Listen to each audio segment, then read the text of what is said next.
Hello world and welcome back to Architectural History 2. This lecture will cover chapter 15 from the years 1800 through 1850. To call the 19th century return to the style of ancient Greeks and Romans neoclassicism or romantic classicism seems at first contrived. The only significant difference between the 15th century Florentine interest in Altensia classical architecture and that of neoclassical European theorists of the late 18th and 19th centuries was the archaeological awareness of the later revival. In this image, we're representing Jean-Nicole Louis Durand's universal grid applied to plans of different types. This is post-revolutionary France from Précis de l'école d'architecture donné à l'École Polytechnique, years 1802 through 1805. This image depicts a drawing of, again, revolutionary France, prize-winning project for the Temple of Equality, Durand and Louis-Michel Thibault, 1796. Both the French Revolution and Industrial Revolution gave classical architecture new motivations. The Brandenburg Gate shows how much German architects had absorbed the lessons of French architecture during the time of the Encyclopedia. This image depicts the Brandenburg Gate in Berlin, Karl Gotthard, Langhans, 1780s.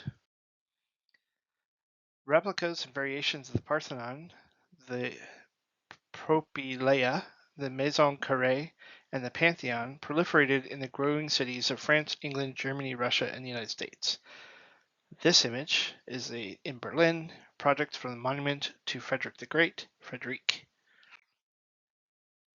This image depicting also in Berlin, Neuwache, Carl Friedrich Schinkel, 1817.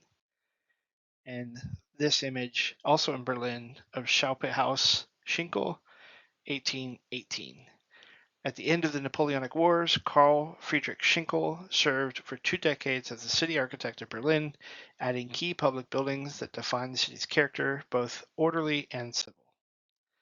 Schinkel's set drawing showing of a perspective scene featuring the theater set between the twin churches of Gendermarkt Plaza from Sammlung Architektur Entwürfe, 1819 through 1840.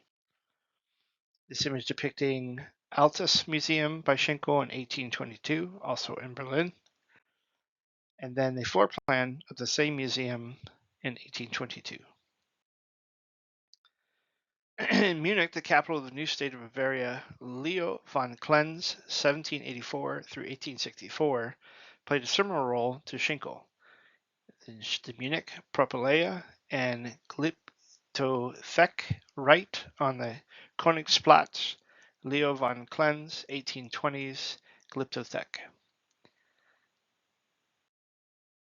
Ludwig's 18-year-old son ascended to the throne of post-Ottoman Greece as the country's first elected monarch, Otto I.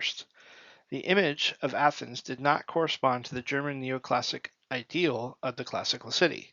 Between 1840 and 1880, Athens acquired a dozen neoclassical buildings. In this building, in Athens, the view of the neoclassical parliament planned by Klenz, 1840 through 1880. In London, this image depicts the Somerset House by William Chambers, 1776 through 1796. You all remember something else significant during that time period of the American Revolution. The United Kingdom's increasing imperial status meant commissions for orderly classical envelopes for institutional settings. William Chambers defined the use of classical architecture for public buildings in later 18th century England. This image in Edinburgh of the Royal High School of Calton Hill, Thomas Hamilton, 1825. The generation that followed pursued a more orthodox classicism.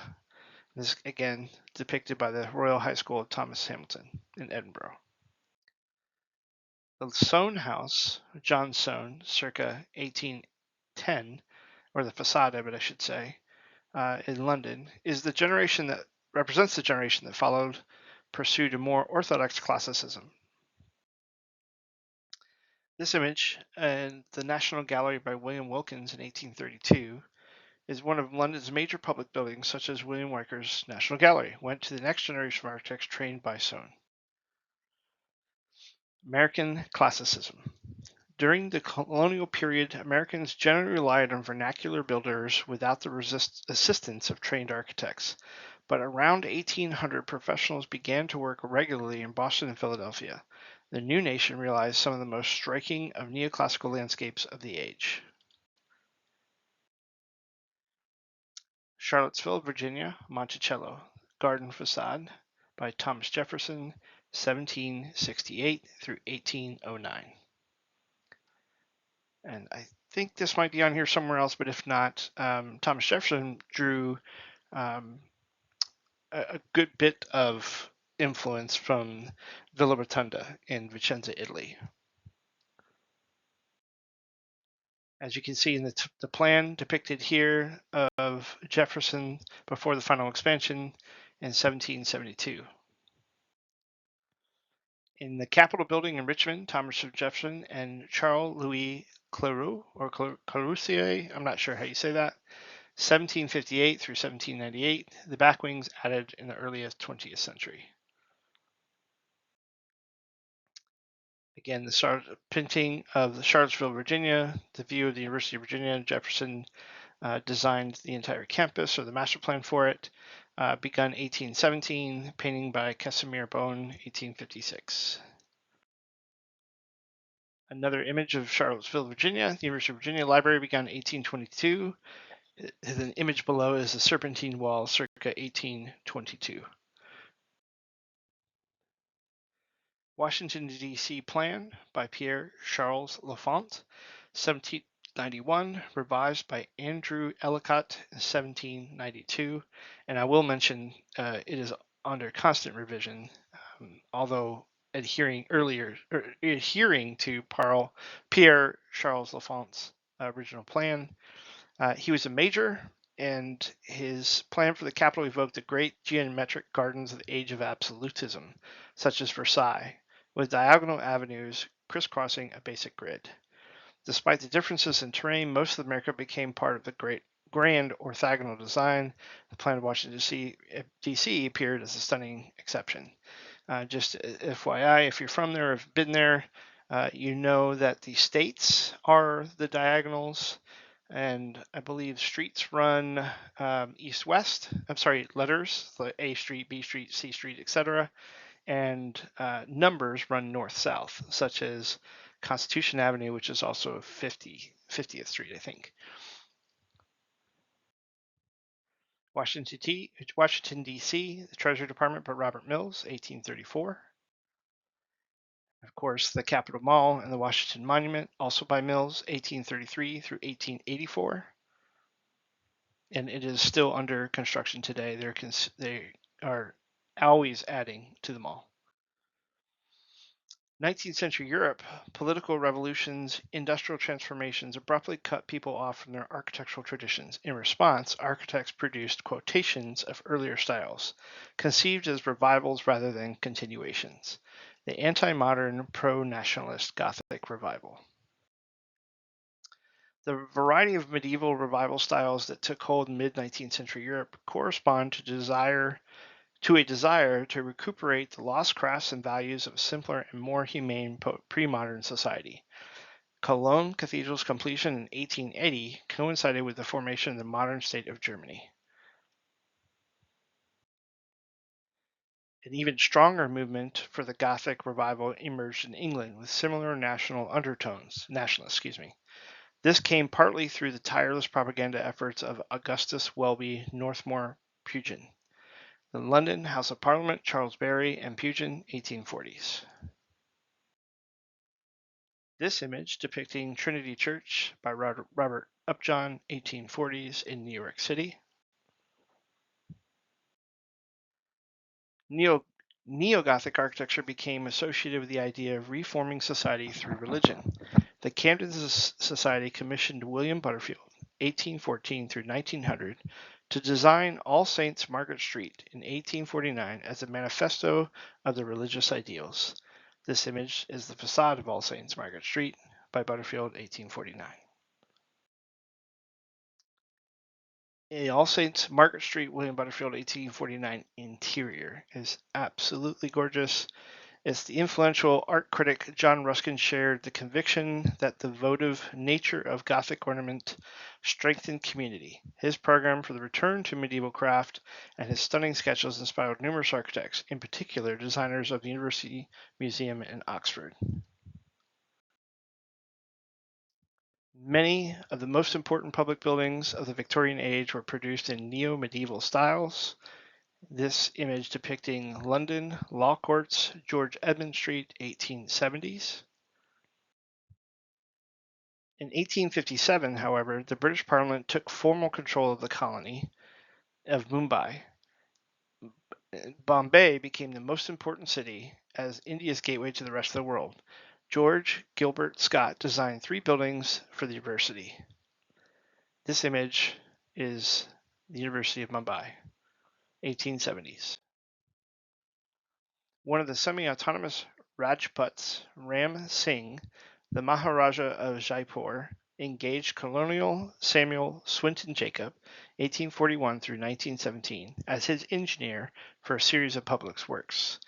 In this case, Jaipur, India, Albert Hall, Samuel Swinton Jacob, 1876. The New Iron Age, the spread of metal and glass technologies. In Paris, Library of Saint Genevieve, upper floor with cast iron columns, Henry Labrouste, 1843 through 1850. By combining traditional masonry and modern materials without concealing the structure, Henry Labrouste fulfilled Viollet de Luc's goal of structural rationalism. In this drawing, in Paris, Halle Ablé is rebuilt by Francois Joseph Bellinger, 1813. Until the 19th century, architects chose from a limited palette of building materials, ranging from locally obtained wood, mud, and stone. The increasing use of iron and glass revolutionized traditional construction methods, inspiring great feats of enclosing or traversing space. This image of the Galerie Vivienne by Francois Jean Delanoy, 1823, and a graphic drawing of in Paris of En Bon Marché, the Grand Staircase, Louis Charles Boulier, and Gustave Eiffel, 1867. In Milan, La Galleria, Giuseppe Mengione, 1863 through 1878. A building type that relied on iron and glass coverings, the passages or arcades became widespread in Paris. The arcades built in newly unified Italy during the 1870s introduced a greater scale, becoming triumphant symbols of new secular society. The French invention of architectural heritage. In France during the 1830s, the battle for the conservation of historic buildings, especially those of the medieval past, came to public attention through the polemics of the novelist Victor Hugo. Eugene Emmanuel Viollet-le-Duc made aggressive restorations of medieval monuments, in this image, Carcassonne. In London, Kew Gardens, Palm House, Decimus Burton, 1844 through 1848. Completely transparent iron and glass structures originated in England, where the landscape architect John Claudius London popularized the design of glass-covered iron vaults. Palm House at Kew Gardens by Decimus Burton testifies the durability and beauty of new ferrovitreous structures. This image drawing depicting Bretton Hall, Palm House, John Claudius, London, 1827. And then finally, the one we're probably most familiar with is Crystal Palace by Joseph Paxton, 1851, from Dickinson Brothers, Comprehensive Picture of the Great Exhibition, 1851 through 1854. In Paris, Gare du Nord, Jacques Ignace Hitteroff, 1860s. Ferrovitrus buildings accompanied the advent of new infrastructures for the railways. The lunette on the front of the Gare du Nord revealed the functional vault of the train shed behind it, but the architect animated the facade with a full repertoire of classical cornices, columns, and statues. In London, St. Pancras Neo-Gothic Hotel, G.G. Scott, 1868. The St. Pancras station in London exhibited the most extreme disjuncture between its components.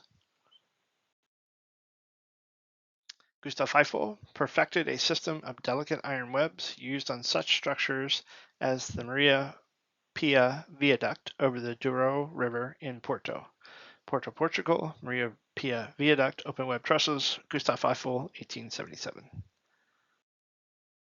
In Edinburgh, the Forth Bridge steel tube structure, Benjamin Baker, 1883.